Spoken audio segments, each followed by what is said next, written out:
मित्रांनो, बिग बॉसने सांगितल्याप्रमाणे एकापेक्षा अधिक सदस्य बिग बॉसच्या घराबाहेर जाऊ शकतात आणि तसंच पाहायला मिळालं. काल दिव्या शिंदे बिग बॉसच्या घराबाहेर गेली आणि आज अजून एक सदस्य बिग बॉसच्या घराबाहेर पडला. तो म्हणजे ओमकार राऊत. ओमकार राऊतचं इव्हिक्शन फेअर की अनफेअर याच्यावरती सध्या मोठ्या प्रमाणात भाष्य केलं जाते. बरेच लोक सांगतात की ओमकारचं इव्हिक्शन हे अनफेअर आहे. ओमकार ऐवजी इतर सदस्य जायला पाहिजेत होते. आता मित्रांनो, जे काही वोटिंग ट्रेंड यायचे याच्यामध्ये बॉटमला ओमकार, आयुष, दीपाली सय्यद आणि अनुश्री माने असे 4 कंटेस्टंट नेहमीच असायचे.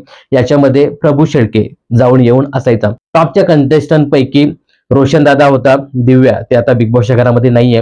त्यानंतर राकेश बापट आणि सचिन भाऊ असे 4 कंटेस्टंट हे नेहमीच टॉपला या वोटिंग ट्रेंडमध्ये होते. आता काही लोक सांगतात की ओमकारचा गेम बिग बॉसच्या घरामध्ये होता, पण सचिन भाऊ आणि आयुष हे जास्त बिग बॉसच्या घरामध्ये खेळत नव्हते किंवा दिसत नव्हते. सचिन भाऊचं सांगायचं झालं तर सचिन भाऊ देखील आता आता आपल्याला पाहायला मिळाले.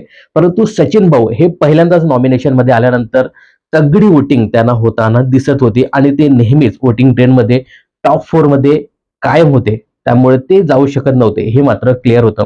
त्यानंतर आयुष बद्दल बोलायचं झालं तर आयुषला वोटिंग कमी झाली होती नक्कीच. आयुषचं सांगायचं झालं तर आयुषचा तसा बिग बॉसच्या घरामध्ये या आठवड्यात गेम नव्हता, कारण तो आजारी होता.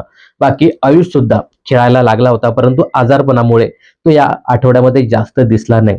खरं तर कंटेंट वाईज सांगायचं झालं तर ओमकार सोबत आयुष आणि त्याच्यासोबत आपले सचिन भाऊ असे 3 कंटेस्टंट कंटेंट वाईज थोडेसे कमी होते.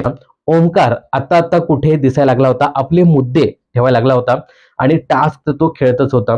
विशाल सोबत तो पूर्ण आठवडा दिसला होता आणि दिसत होता. तो खेळण्याचा प्रयत्न नक्कीच करत होता आणि मला असं वाटतं की अजून एक आठवडा ओमकारला ठेवलं असतं तर पाहायला मजा आली असती. टास्कमध्ये तो बिनधास्त भिडत होता, नडत होता. माझं असं वैयक्तिक मत आहे की ओमकारला एक आठवडा अजून ठेवायला हवं होतं. ओमकार ऐवजी दुसऱ्या कुठल्या सदस्याला पाठवायला हवं होतं. पण ठीक आहे, वोटिंग कमी झाली होती. ओमकारला काय झालं ना, की गेले 2-3 आठवडे तो दिसला नाही आणि या आठवड्यामध्ये तो दिसला. पण असा दिसला ना, की बिग बॉसचे नियम अजिबात तो पाळत नव्हता, घरातले काही कामं करत नव्हता.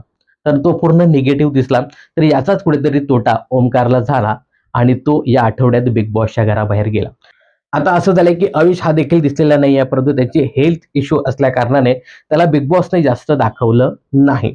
कदाचित बिग बॉसला असे वाटलं असेल, की आयुषला आपण थोडंसं ठेवूया, कारण आपल्यामुळे तो जास्त दिसला नाही.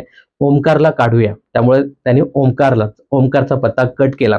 पण कंटेंट वाईज सांगायचं झालं तर नक्कीच ओमकार, आयुष आणि त्याच्यामध्ये सचिन दादा आणि या आठवड्यामध्ये प्रभूही जास्त दिसला नव्हता. परंतु प्रभूला चांगली वोटिंग झाली होती. हे 4 कंटेस्टंट मला डेंजर झोनमध्ये वाटत होते.